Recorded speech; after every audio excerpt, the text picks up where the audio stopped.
Welcome to the latest edition of Jay and Dave's Sports Bar. I am Dave Southern with The Athletic, and across from me is the other member of the Hot Boys, Jay Tust, KTVB Sports Director. But we spell it with 3 Z's. 3 Z's and 2 I's and 1 Y. So we're not going to get sued by DeMarcus Lawrence or anything like that. Your temperature might be Hot Boys. Oh my right? gosh. Under the weather a bit? Want to know how sick I was this week, Dave? I didn't tweet for 5 days. I know. That I was. You know what's funny is, as good of friends as we are, I literally was going to text you and ask if you're okay, and I'm like, you know what? He would have said something because I just hadn't seen any tweets, and I'm like, wait, he's not out of town or anything like that or whatever. I was been not feeling in it. bed, taking as many naps as I could, hopped up on Dayquil, NyQuil. I ate like 40 cough drops in like 2 days. I think that's what it was. Yeah, 2 days. Oh my God.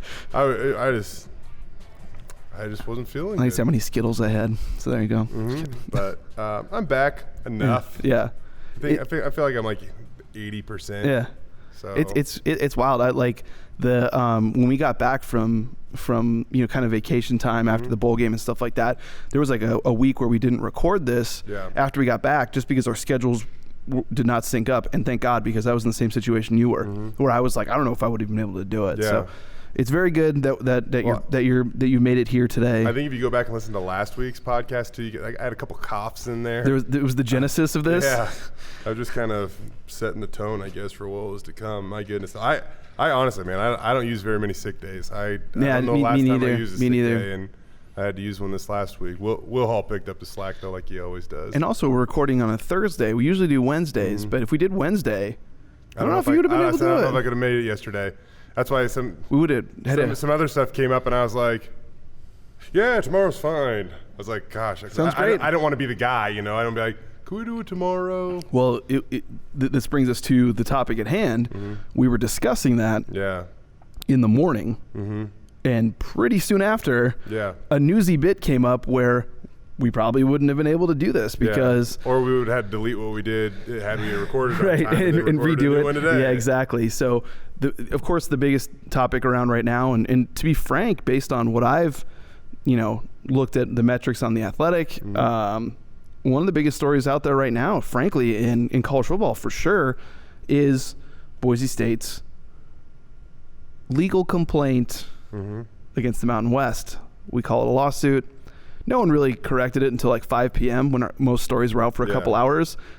One would think if it was truly that big of a difference, someone would have said something before that. So I think what they're trying to do is, again, play a little bit of lawyer ball here, but you can call it a lawsuit. It's maybe not technically correct, but it's close enough. If you look at it, if it walks like a duck and it talks like a duck, it's a duck. Yeah. It's a lawsuit. And if you reach out, like we have some of our super generous legal minds here that we can lean on.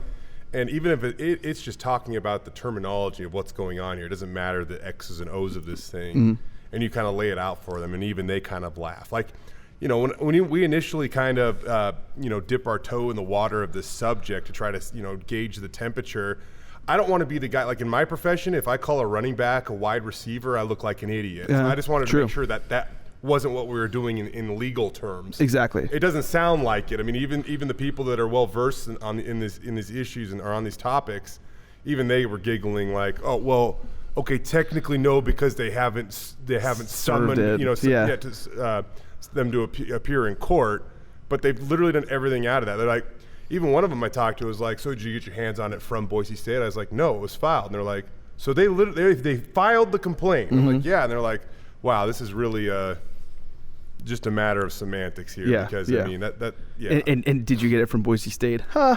Yeah, no, right? We can, Boise State, plenty of fine people over there, willing to provide information that may be a little bit, of a hot topic is not one of their fortes. Yeah. So let's just backtrack this a little bit, Dave. Yesterday's news was obviously big, and again, Boise State pursuing legal action against the Mountain West because of what happened with the media rights deal. And this goes back to a little over a week ago when the conference announced their new media rights deal.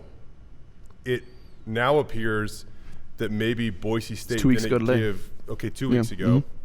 It now appears that maybe Boise State didn't give that deal from top to bottom. Correct. Its full endorsement. Yes. Something that was required of the Mountain West when Boise State committed to staying in the league in 2012. Mm-hmm. Yes, just New Year's Eve 2012. So that was obviously a little bit of an issue. Yes, yeah, and I think that's where it stems from. But also there is, of course, the argument over something that is happening or won't happen for 6 years. Yeah. With their ongoing bonus structure. Mm-hmm. That and so basically they have a legal qualm with that aspect that you mentioned, and the fact that in their re-entry agreement, mm-hmm. there is no end date for this. We've discussed this before, but there is no end date for this. So all along, what we were saying is like it seems like someone had to approve it, right? Mm-hmm. Well, maybe no one at Boise State necessarily approved it. They said there was basically 2 votes essentially. One of them was for the TV deal itself. Boise State abstained, did not vote for or against it, and 2 about the $1.8 million thing. Yeah. And of course, they said no, we want to continue that. Mm-hmm. Apparently, 2 schools said we want to get rid of it immediately. Mm-hmm. And so, it's a difficult situation for them and for the conference. I mean, to be honest, if you want to ask my true opinion, I think that Boise State has a legit case here. Mm-hmm. I think that it would not be in the Mountain West's best interest to make them consider looking for the exit over $1.8 million a year. Mm-hmm. But I also understand that you have 11 pissed off schools. Mm-hmm. And yes, you have one that you want to appease, mm-hmm. but that's who Craig Thompson works for. That's what he says. Right. Those are his bosses. So I know he's the figurehead of this. Maybe he could have stemmed this off at some point. I know he's the bad guy right now for this, but if you're going to be mad at people, also look at the other 11 schools. Mm-hmm. And the 2 mystery schools probably particularly, but all these other ones, most of them have for a long time not wanted this. This isn't new. Right. It's just the fact that that they've gone this far. This is just kind of a fun theory that I want to throw at you again. This is not reality. These aren't facts that I have. This is why we do the podcast. This is just kind of like a fun little idea that I want to throw at you. And then we'll get back to the more seriousness of this. And that is this the only way, and I don't think it's the only way, still though, follow me. Is this the only way that Commissioner Thompson could approach this and not make everybody happy, but at least say, I did all I could? And what I mean by that is, by going this route, it appears that Commissioner Thompson is sticking up for the 11 other schools in this conference that aren't getting the same cut that Boise State is getting, right? Yes. And so by pushing it this far, by forcing Boise State to take you to court, you are now going to make the court decide what everybody knows all along. Right. And that's that. So he's telling the other initial deal said they were going to provide Boise State with this financial benefit for staying in the league. So basically what he said to Boise State was, hey, you guys, this is in your deal. Yeah. Right? And then also at the same time goes to the 11 other schools and says, hey, just to let you know, this is it. If this is where you want to take it, that's fine. Mm-hmm. You're not going to win. Yeah. Or maybe I don't know if he said that, but at least just make the court say it, I guess. Right, you know what I'm saying? Right. He does. If he just says it, and then they're like, "No, we're gonna remove you." Yeah. You know? I could be, like I said, that could just be a silly, and that probably is a silly thing. But like to me, like I try to make sense of this because I don't get how you have the Mountain West and it's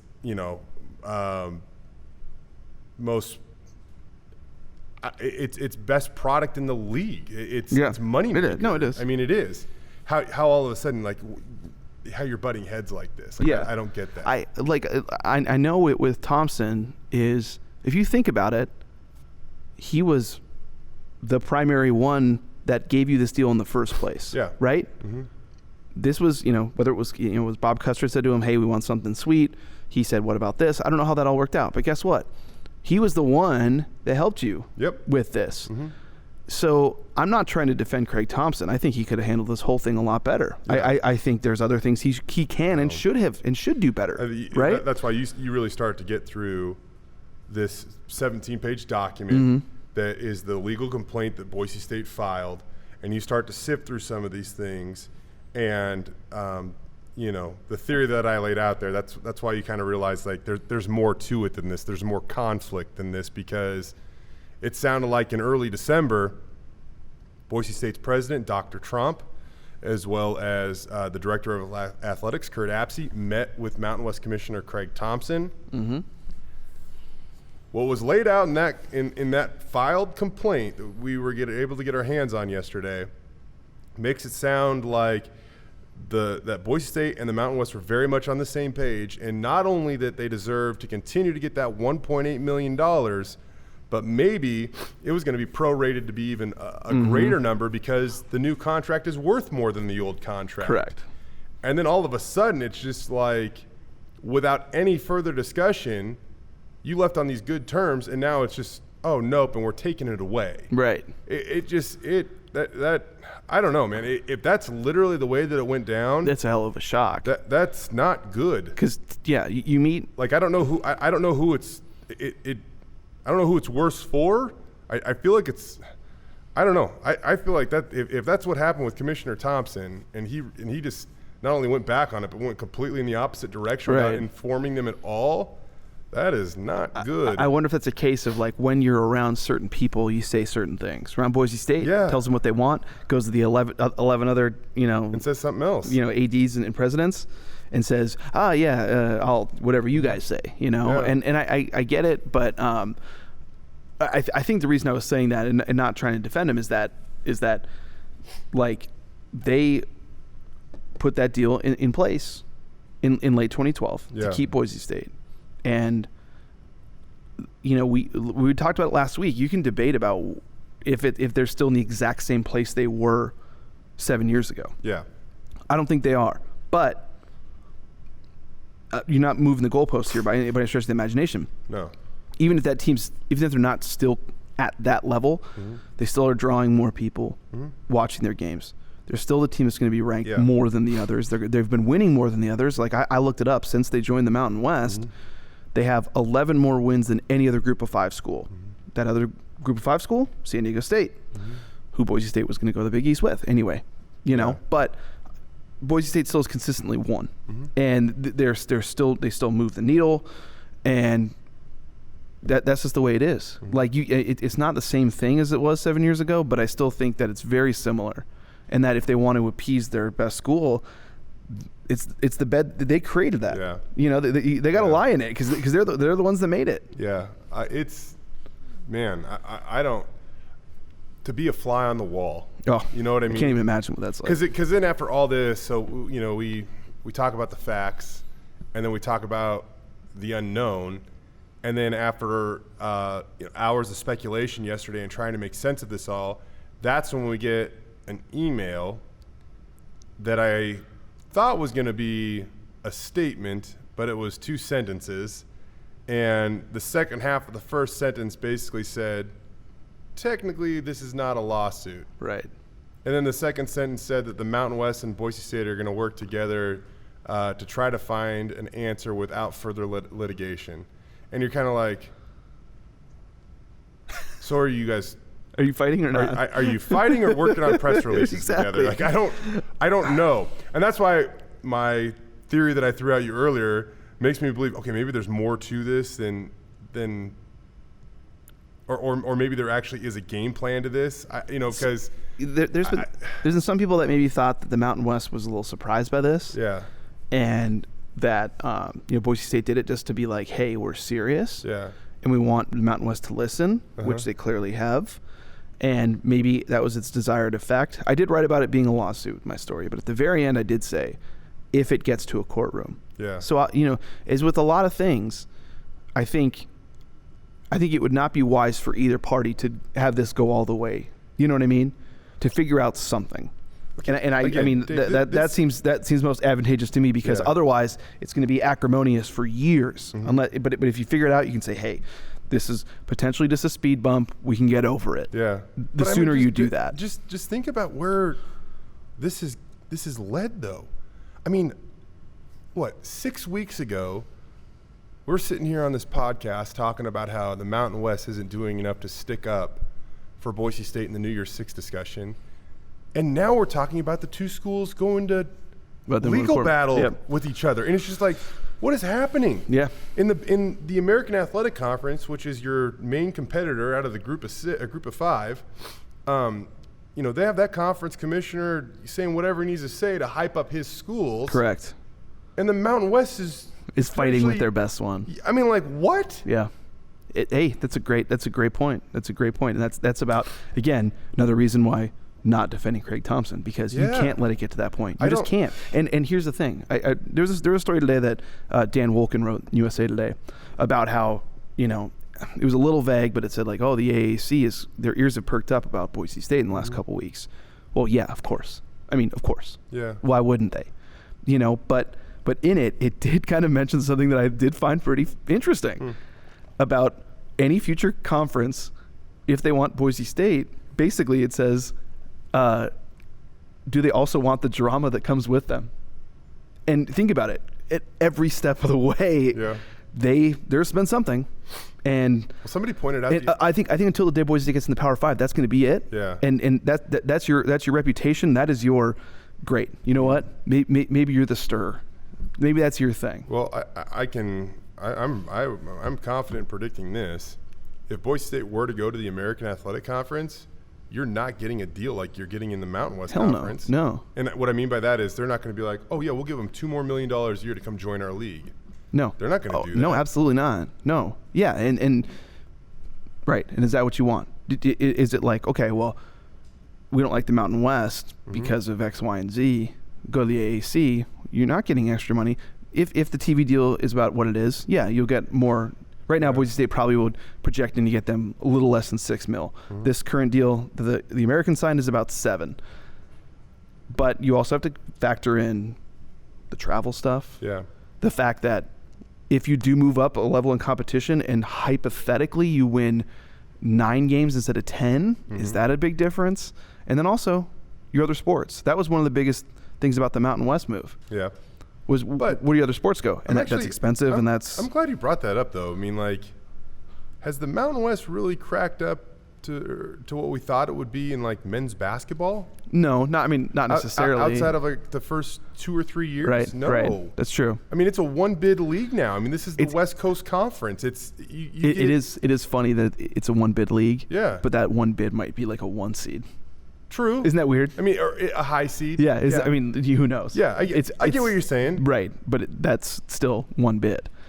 I mean, we're just throwing this out here. But if they did move conferences, right, football only would be AAC. They would not bring the basketball and other programs with them. Where would they go?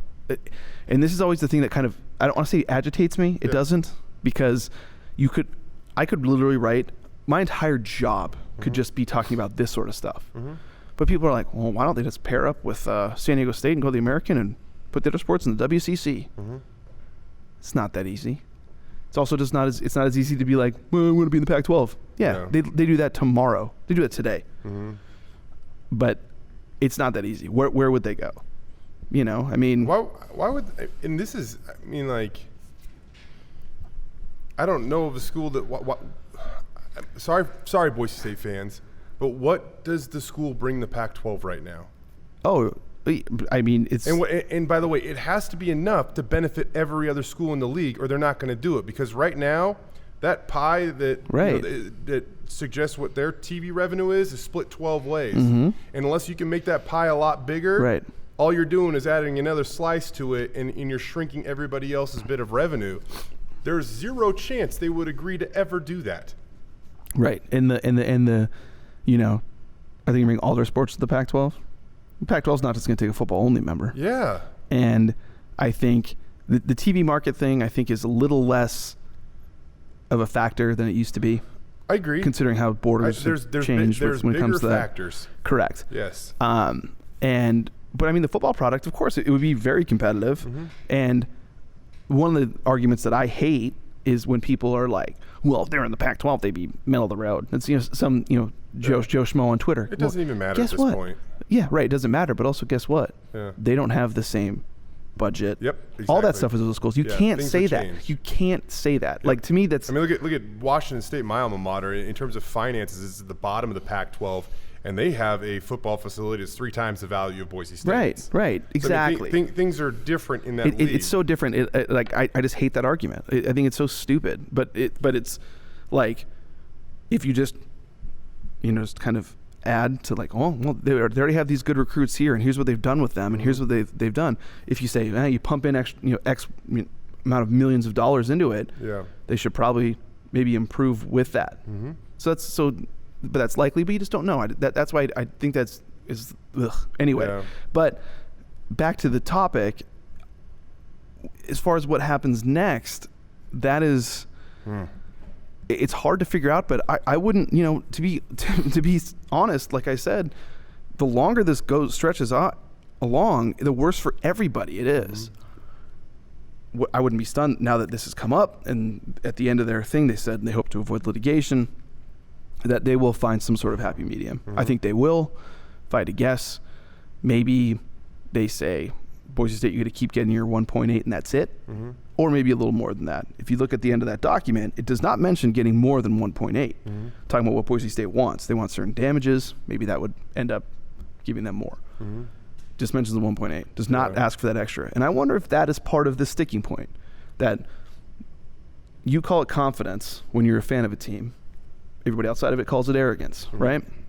No one loves the big dog in the conference. Everyone hates the big dog, right? No one in the SEC is like, Alabama kicks our butt every year, but good for them. They're good for them. We like them, though. So I think that to be honest, like, Marlene Trump going in and saying, hey, we're getting 1.8. We want 3. Yeah. I don't think any of these... By the way, that was kind of... I feel like that was a little lost in everything that was going on yesterday, and it should be noted. And it doesn't... You have a new president that came in and was like... Yeah, and that's great for her, but the lawsuit does not mention it much beyond that, because this comes from Boise State's point of view. I do wonder if they had gone to the table and said, hey, we just want to keep our 1.8. If it just gone normal? This might have just been okay. Yeah. But I wonder if those other 11 presidents were like, you've got some balls. And not necessarily saying like, we respect that. Yeah. They're like, you're already getting 1.8. Now you want more? Yeah. And I think they might have been offended by it and were like, screw this. You're not getting anything after this. Yeah. I do wonder if that was the case. It does not mention it. I'm not sure if anybody will tell us as much, but I do wonder if potentially that is a major sticking point. Not necessarily the 1.8 is that the Boise State said, we've already been getting this, now we want more than that. I mean, I guess what it comes down to is we're about to find out how, if these, not again, when we say the Mountain West, what we really are saying is the 11 other athletic directors and presidents involved in this league, if they believe that the league is bigger than Boise State. Could this league survive without Boise State? I think that's a fair debate. I don't know if it necessarily can. I've been covering this team long enough, and I know how good they are. Here's the deal.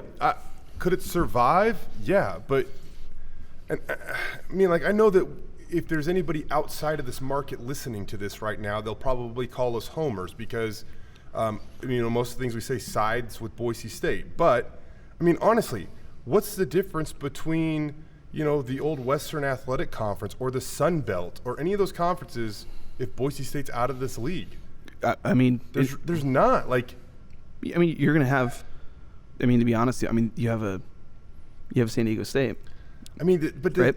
So you're right. So San Diego State probably takes over Boise State's role and kind of starts to dominate the conference, maybe. But when has San Diego State, even on their best years, done what Boise State has? They've not come close.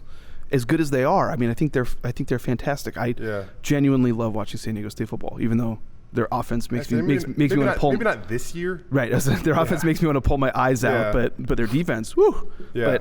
But yeah, and that's the thing is that the Mountain West would be able to survive without Boise State. Would it be the same? No. Especially if Boise State goes to the AAC, you're done. Then you're a Power 6. Yeah, seriously. I think I saw someone. That's a great point. Someone do some sort of it was like it might have been S&P. If the AAC gets a school like Boise State, right? How doesn't it become the power? I think it was the SP Plus rankings or whatever. Someone did that, and they figured out if you removed Boise State from the Mountain West and put them in the AAC, and you take out UConn from the AAC. Yeah. That, I think at least, I'm trying to figure out if it was just this last season. I think it was. It would have rated better than the ACC. It would have been the fifth. It would have been the fifth conference. So you're in that debate. You know what I mean? Yeah. And who's the Mountain West going to get to replace him? North Dakota State? I don't know. That honestly, like if you're going to bring someone up and someone that might be good, that's the only option you have. Yeah. You're not going to grab UTEP or UTSA or anybody like that and get anybody excited. You know what I mean? Yeah. I mean, I don't know what they would do. And like, if Boise State did jump ship to like the AAC, and if the AAC is sitting here going like, if they're maybe there for the taking, we can put our boot to the Mountain West. Exactly. Yeah. I don't know. This is where we're at. This is like like I said, my entire job could just be doing like, okay, my story today is. Oh my gosh. What about this? Is Boise State going to join a conference that they never play in again? Right. But think about it. They're in the Big West, left that, whack, left that, Mountain West, left it, Big East, left it. What somebody's saying too is like every conference they leave dies. It is true. It is true. And I think that's part of the struggle with being a non-Power 5 in the West and where we are located. Mm-hmm. You know, because I mean, there's, as you want to say it, there's some stability like in the CUSA and Sun Belt because regionally, you know, those conferences might be able to handle it because they have a lot of schools. Yeah. All these other ones, they don't have a ton of options. Man, there's just not a ton of teams out west either. There's just not. That's what I mean. That's what I mean. A lack of options. You can't replenish yourself. No. And literally, we're sitting here talking about an FCS school in Fargo, North Dakota being a possible. I mean, who knows? Yeah. When you're at that point. Yikes. Yeah. I mean, all that I know is it they've made a lot of noise so far, and they better find a way to quiet it and find a resolution, because if they don't, they are going to continue to look like they're basically eating each other. Like instead of forming a stronger, more formidable product to attack your competition, you are breaking yourself down. Yeah. And that is just a bad look. Yeah, it is. It is. And, you know, and then I mentioned the drama. I mean, if you go to the AAC, are you going to be happy there, or eventually you're going to be like, we hate traveling? Yeah. Oh, wow. Oh, so we got Central Florida this week. Who you got next week? South Florida. Right. Oh, great.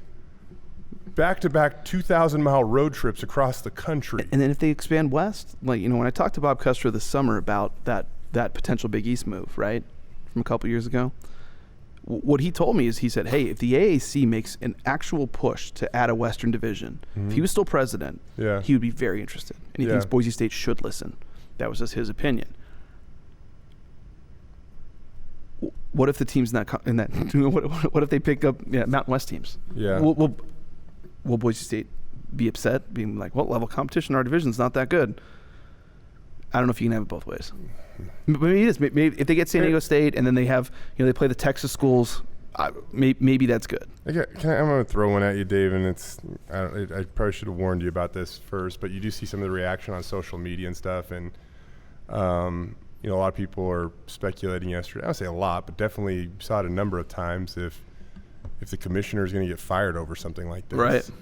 And, you know, initially I'm like, come on, no, they'll figure it out. He's been the only commissioner of the conference. And he's been only, and that's why, like, I'm still on the no side, because he's been the only, he's literally, since the start of the Mountain West, he's been the commissioner. Right. He's seen it through a lot of change.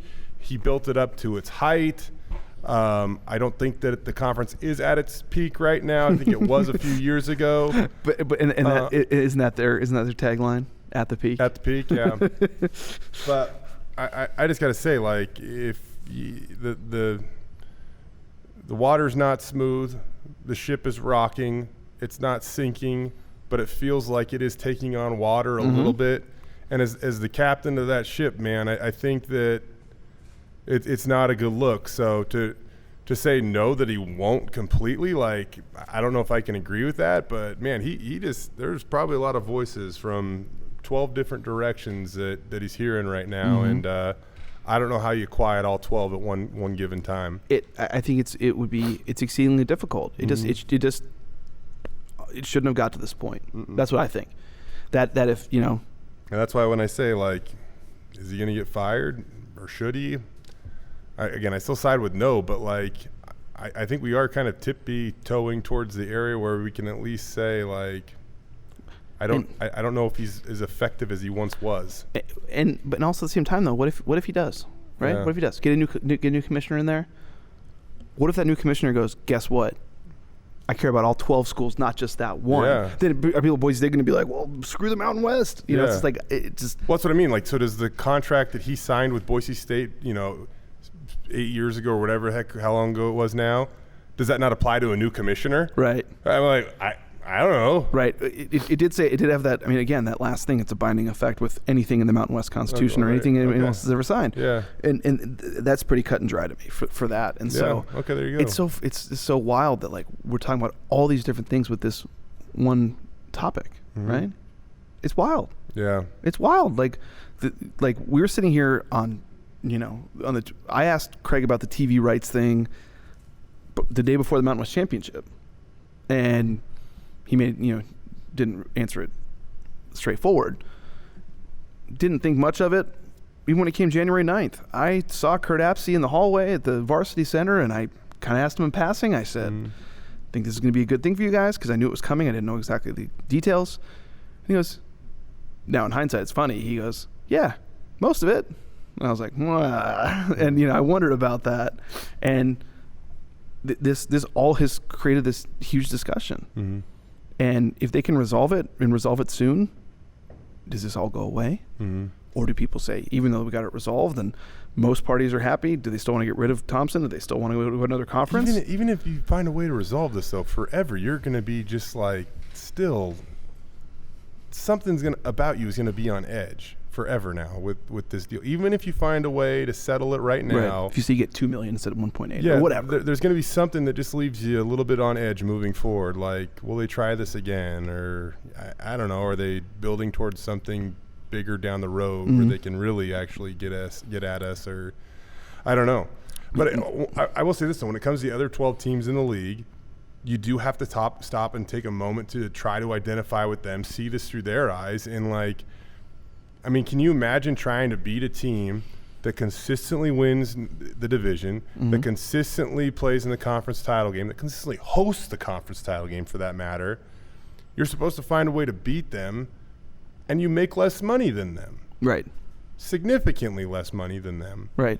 What is $1.8 million worth? I don't know. Like, what is that worth? Is that what does that get a season of chartered flights for an entire football team? I mean, like, I don't know the exact competitive advantage that lies within that $1.8 million, but what I do know is, how do you catch somebody when they still have such a big head start on you? Like, I get that frustration. Right. And I think when this initially was signed, like, the idea was, like, get them into the league, we'll figure out how to compete with them.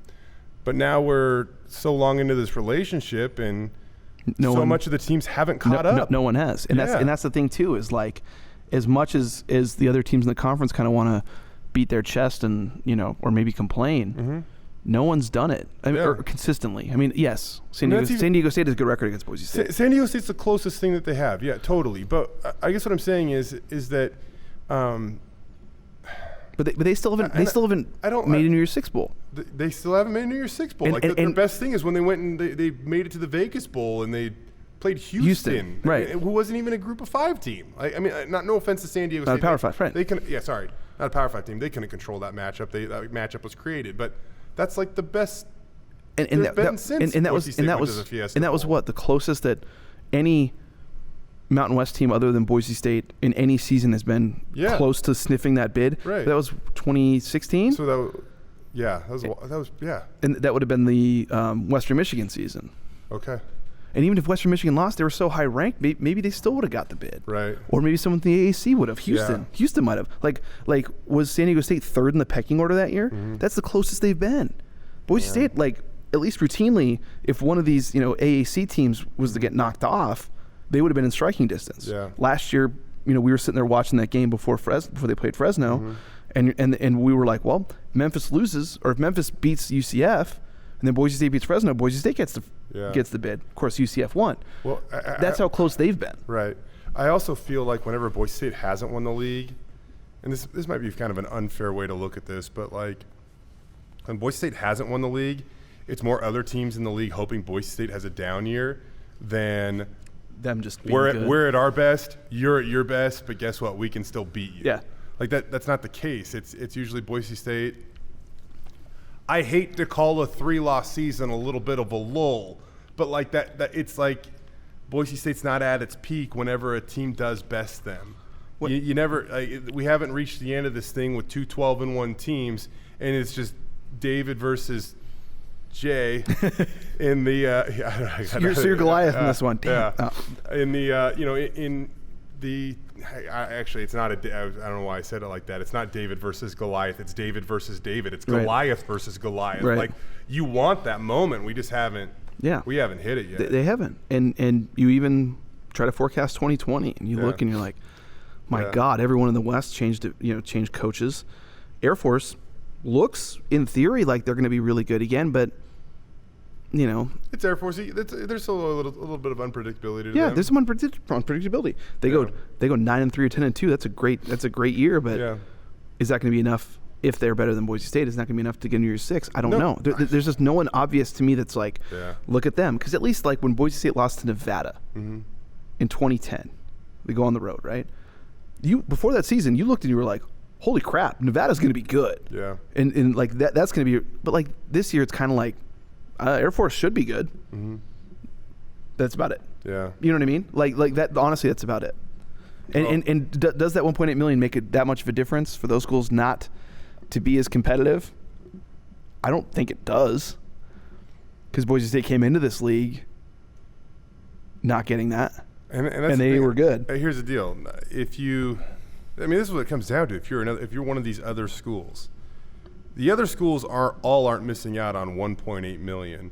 They're all sacrificing a little bit that adds up to 1.8 million that Boise State gets. Mm-hmm. So, are you that caught up on this where if you take Boise State out, will you make up that little fraction that you're missing?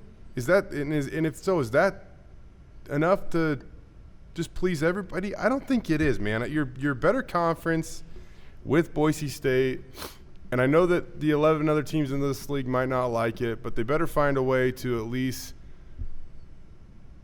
turn that frown upside down over at Boise State and have them be pleased with these new contract negotiations and the future negotiations, because if you don't, the league, there's just no way it can be better.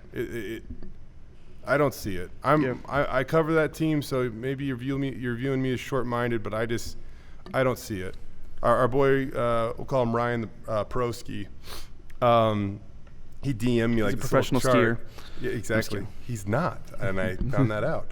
But he DM'd me this chart. Sorry, Ryan. I hope that's okay. Oh no, I got it too. Okay. He said he went full J. He was very detailed though, but he kind of broke it down with all the wins and losses. And I mean, you can see Boise State's right at the top, San Diego State's behind, and after that, it is a cluster of who knows what. Yep.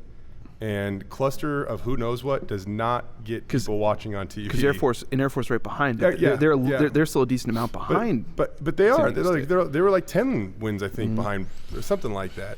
But that's just not a cluster of who knows what does not attract eyeballs. Yeah, that's true.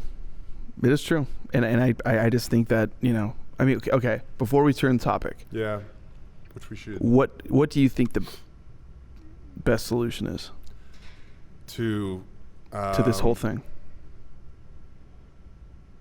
I wish I had something creative. Yeah. But I see there is only one solution, and that is to honor the contract that you told Boise State you'd provide. Here's what do you have anything more creative than that? The only thing I can think is you slightly acquiesce to Boise State. Like I said, maybe not 2 million. You give them just a little bit more. Yeah. Maybe don't give in to what they wanted, because I'm sure they wanted a decent chunk. Mm-hmm. Enough to where they say, okay, we've been getting 1.8 since technically since the 2017. Maybe a little more because this contract. You appease Boise State. You say to the rest of the conference, hey, this is pretty close to what they were getting. There's some stability now. And that Boise State stays in the Mountain West for the time being. I don't think that even if they called the AAC today, that the AAC would be like, yep, we'll add you next year. There might be a process there. Yes, they have an opening, but they haven't done anything with it yet. And if they just have Boise State, you're on an island. Yeah. They need someone else. Yeah. They need to figure out something else. So I think that staying in the Mountain West is going to be the best option for now, because come 2025, when all these TV contracts are ending, the CFP stuff's ending, if there's some realignment, you're still in a good situation. Boise State doing this is kind of saying, hey, if we can get this after 2025, what if the realignment doesn't happen? Then, you know what I mean? They're positioning themselves in two different ways. Positioning themselves saying, hey, if we bolt, fine. But if we stay, we still want that to be an option. Yeah. So I just think the independence thing, though, real quick, I don't see it. I think maybe we could wrap up with that, too, because that's something else that's been speculated amongst the fan base, too. And that is just that is a tough road. I mean, outside of Notre Dame, and I know people want to like kind of joke and bash on Notre Dame, that is just not a sustainable, maybe for a year, maybe for 2 years, but a decade? I mean, like, it's just not, that's something that the long-term play there, I just don't think is livable. Yeah. I mean, look at BYU. Just they're just down the road. And I know you want to knock on them, but BYU's got a lot of money. They have a lot of money. I mean, they can do a lot over there, and they have struggled. And they have a built-in national fan base. They do. Because of their affiliation. Yeah. And that's just how it is. And so, even like, for them, it is. Yes. It has been tough Boise State times. draws eyes, but also, like, is it better to do that if your peak is going to be like the Armed Forces Bowl or something like that? There's at least a better shot of you getting in New Year's Six as it is right now. Yeah. As hard as it might be. Totally. You know what I mean? Yes. If that's what you really truly want, don't go independent. Yeah. So I talked about bolting. Yeah. Oh, good one. Let's talk about Austin Bolt real quick. Good. Yes. Like it. Staying on topic with a nice little subtle transition. Yeah. See, in the writing world, we call those segus. Segue. Wait, no, is that what you call it? You guys also don't know how to spell lead, okay? Yeah, so whatever. That is true. Leday. Yeah. It's like it. I've never liked that. Doesn't make sense to me. Anyway, Austin Bolt tore it up in Dallas. Yeah. 3 touchdowns in that Blue Gray All-America game. So, I mean, like, okay, this might sound weird, but as a guy that's covered Austin, and we've covered Austin for a long time now, tons of highlights of this kid. Proud of him. You have one of the best ones. Actually, I was in a game. I got a great one this year.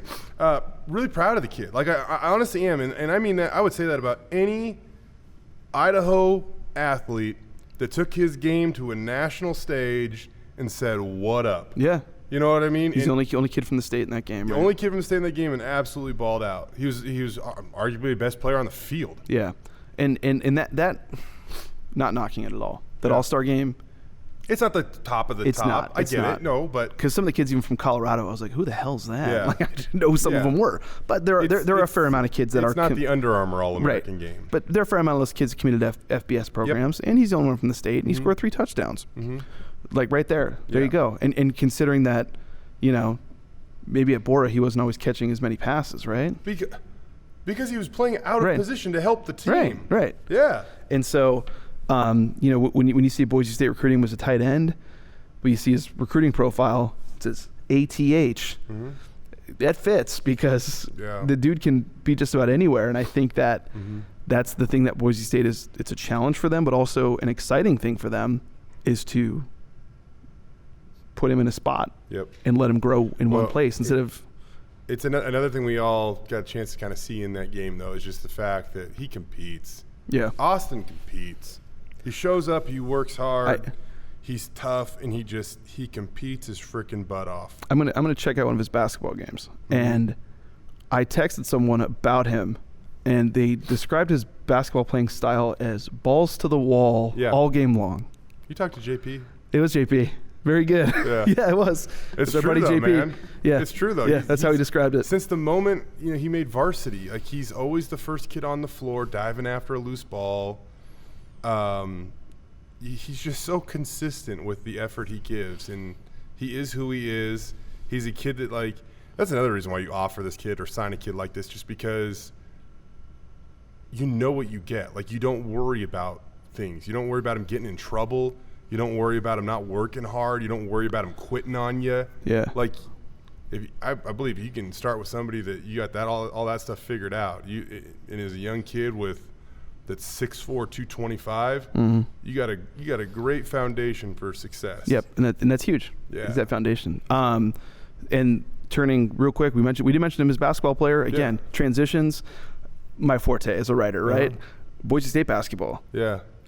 Oh, okay, that was something else on Saturday, right? Yeah. 18 down with 3 something left, 3:36, and they won. That is, depending on where you've seen stats, one of the greatest comebacks in NCAA history. I mean, that gets back in the to last the 5 point, minutes. like, If you talk, if you're watching a game in Las Vegas and you bet on a team, you start and they're down 18 with 3.5 minutes to go. All of a sudden, you're like calculating in your head. Okay, now there's this many possessions probably left. If we don't miss a shot, and if they don't make a shot, right, this could work, and it was perfect, then this could work out. And if they get, if you were one of those lucky people that did that in Las Vegas, good for you, because that's exactly what happened. And if they get 3 turnovers, yeah, and then with 1.1 seconds left, they steal the inbounds and lay it up and in, and that's perfect. They got it. That sort of thing is just insane, and I think that is for both teams a huge turning point. I think for Utah State, it's showing that they are not the team that people thought they were. Okay, I mentioned this earlier. It almost seemed like for sure the Mountain West was going to be a multi-bid league this year again, and maybe not just 2, maybe 3 or 4. Yeah. And now we are back to a one bid San Diego State team that hasn't lost, looks very good. Unless someone knocks them off in the tournament, and that's it. But that's like the only way it is a multi-bid league. I agree. San Diego State continues to run this thing. Utah State gets hot, knocks them off. Utah State gets the auto bid. San Diego State still isn't at large. But right now, it is looking more and more like a one-bid team. And that loss for Utah State might have just done them in. I think it did. It did for that large for sure. Yeah. They would have had to keep winning. Like the Boise State one definitely ended it for them. And they it did show a lot of like moxie, a lot of grit for that basketball team. Jonathan Moxie. Yeah. Gritty. The Don't mention him. I know he's problematic now. He's a big Everything's jerk. problematic. Yeah. But for this team, I think that was so big because, I'm sure there are people wondering about Leon Rice. Like, hey, a lot of years it's like, well, just wait till next year. Yeah. And I know they have some good guys that are transfers that are sitting out this year. I think people are tired of hearing that. This is true. I think it. Yeah. Yep. And if you're sitting there during that game, they're down 18 with 4 minutes left. You're like, why do you keep doing it? Yep. But it did show that maybe when they said wait till next year, Ray J. Dennis, a guy like that, can come in and do what he did. Well, as much as we all love Marcus Dickinson and the effort that he provides that team, I think we've long said though the role best suited for him would be somebody that comes off the bench and is that steady leader that impacts the game in these crucial moments. But by having somebody else in that position in the starting lineup that could score more, it would make this team more dynamic. How dynamic? Apparently an 18-point lead with 3.5 minutes to go isn't enough. And you get what, the true freshman with 19 points in that stretch or whatever? Yep. But I think that this team last year buckled so many times. And this year, you've seen them do a far better job of not doing that. Yeah. Of course, this game being a prime example, but there has been a couple games where they haven't, where they've been able to be in close games and win them. And that's a sign of growth. And I think that has to be a positive. Honestly, I don't want to say the more impressive thing than the 19-point comeback with 3 minutes and 30 seconds to go is this. But I honestly, once the game got to overtime, I was like, okay, all this kind of means nothing if you can't finish this. Right. And I was still I'm sorry, but I was still under the belief that, okay, they just hit the reset button. Utah State's going to gather and be like, guys, come on now. We were the ones up 18. Yeah, we were up 18 like, 420 seconds ago or 240 seconds ago. Like, let's figure this out. We're okay. But that wasn't the case. Justinian hit a big three with a little over a minute to go in that OT, and that put him up 6. And it was like, that was finally the moment. Like, it was that, but despite everything else that happened, that was the moment that finally felt like they're gonna do it. Yeah. And this would have been as crushing as any loss of those ones last year. Yeah. Because if you come back from all that in forced overtime and you lose, that would have been brutal. But they pulled it out. Yeah. Then they got the bye. Yep. You know, and so midweek bye, so they're feeling good about themselves. Now here's the thing. Here's the challenge for them. They haven't necessarily been able to maintain some of this in the past. If they can turn this into something and not drop some game they should win, like losing at Air Force sort of thing, as good as Air Force can be at home. That's the challenge now. They're 1-6 on the road, 9-1 at home. Right. I know it's tough to win on the road, and that's not just like an excuse. Look around the league, around the country. It's hilarious, but it is very tough to go out on the road and win. It just is.